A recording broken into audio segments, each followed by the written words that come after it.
ज़िंदगी में कितनी बार बहुत सारी परेशानियां इंसान की ज़िंदगी में आ जाती हैं और हम ये समझ नहीं पाते कि ये जो परेशानियां आई हैं कैसे इनसे बचें या कैसे इनका हल निकालें।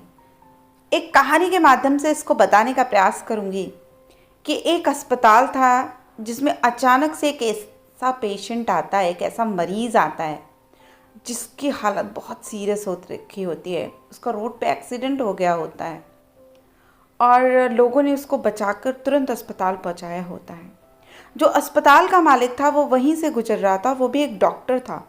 जैसे उसने उस व्यक्ति को देखा, तत्काल उसने उसे आईसीयू में भेज दिया। 2-3 घंटे का ऑपरेशन के बाद डॉक्टर बाहर आया और उसने अपने स्टाफ को कहा कि इस व्यक्ति को किसी प्रकार की कमी ना हो, तकलीफ ना हो, इसके इलाज और दवा की पूरा इंतज़ाम आप कर दीजिए और कोई भी परेशानी इस मरीज को नहीं होनी चाहिए। मरीज तकरीबन 15 दिन तक अस्पताल में रहा। जब वो ठीक हो गया और उसको डिस्चार्ज करने का समय आया तो उसका जो बिल था ना वो 2.5 लाख रुपए का आया और उस बिल को मालिक की टेबल पे रखा डॉक्टरों ने।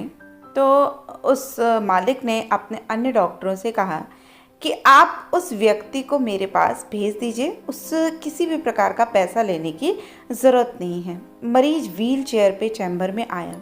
डॉक्टर ने मरीज से पूछा, भाई क्या तुम मुझे जानते हो? मरीज ने कहा, लगता तो है जैसे कभी आपको कहीं देखा हो।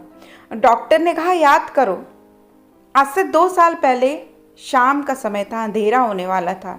शहर से दूर जंगल में मेरी गाड़ी खड़ी थी जिसके 2 टायर पंचर थे और हम पिकनिक मनाने गए हुए थे। अचानक से कार के टायर पंचर हो गए और गाड़ी में से धुआं निकलने लगा और गाड़ी बंद हो गई थी।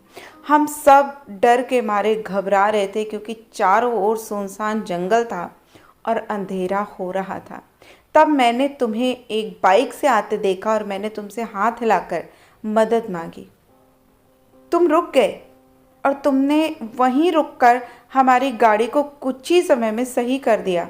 हमारे चेहरे पे खुशी की लहर दौड़ गई। मैं ऐसा लगा जैसे भगवान ने आपको हमारे पास भेजा है, क्योंकि उस सुनसान जंगल में रहने के मात्र से ही हमारे रोंगटे खड़े हो जा रहे थे।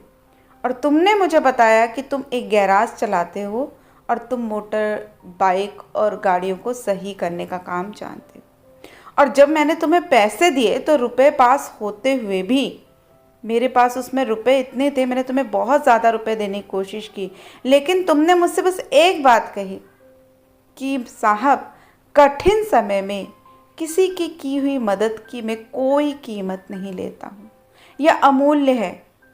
अब मैंने तुमसे कितनी बार पूछा कि मैं कितने पैसे दूँ, कितने पैसे दूँ, तो तुमने बस इतना ही कहा कि कभी भी, मेरे जीवन का ये एक नियम है कि जब भी कोई व्यक्ति मुश्किल में हो तो उसकी मदद के बदले कभी कुछ नहीं लेना, क्योंकि इस मजदूरी का हिसाब भगवान रखते हैं। उस दिन मैंने सोचा कि जब एक सामान्य व्यक्ति इस प्रकार के इतने ऊंचे विचार रख सकता है तो क्यों नहीं मैं इस विचार को अपनी ज़िंदगी में उतार लूँ। आज 2 साल हो गए। ईश्वर की दया से मेरे पास कोई कमी नहीं है। धन भी अपने आप पहले से बहुत अधिक बढ़ रहा है। ये अस्पताल भी मेरा है और मैं आज भी तुम्हारे बताए हुए नियम के हिसाब से ही चलता हूँ। और जब भी कोई ऐसा व्यक्ति आता है जिसका कोई नहीं होता, मैं तुरंत उसकी सहायता करता हूँ।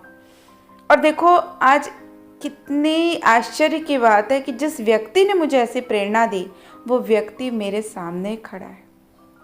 तो ऊपर वाले ने तुम्हारी मजदूरी का हिसाब रखा और वो हिसाब आज उसने ऊपर चुका दिया, और ऊपर वाला मेरी मजदूरी का हिसाब भी रख रहा है।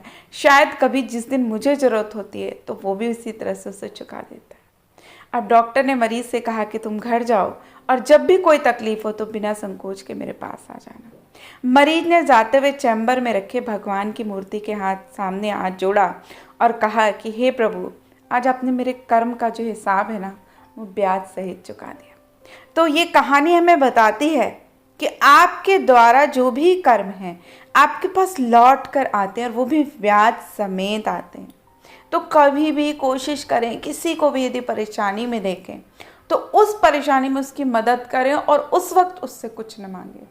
आपकी हर मजदूरी का हिसाब, आपके हर काम का हिसाब ऊपर वाला आपको ब्याज के साथ लौटाएगा। तो दोस्तों, आशा करती हूँ आपको ये कहानी, ये विचार अच्छे लगे होंगे। यदि ये विचार अच्छे लगे हैं तो इसको जीवन में उतारिए और हर दिन अपने जीवन में इन शब्दों को 1 बार 2 बार या सोने से पहले या सुबह उठने से पहले ज़रूर दोहराएं और देखेंगे कि आपकी जो ज़िंदगी है वो बदल जाएगी। तो फिर मिलते हैं, तब तक के लिए नमस्कार।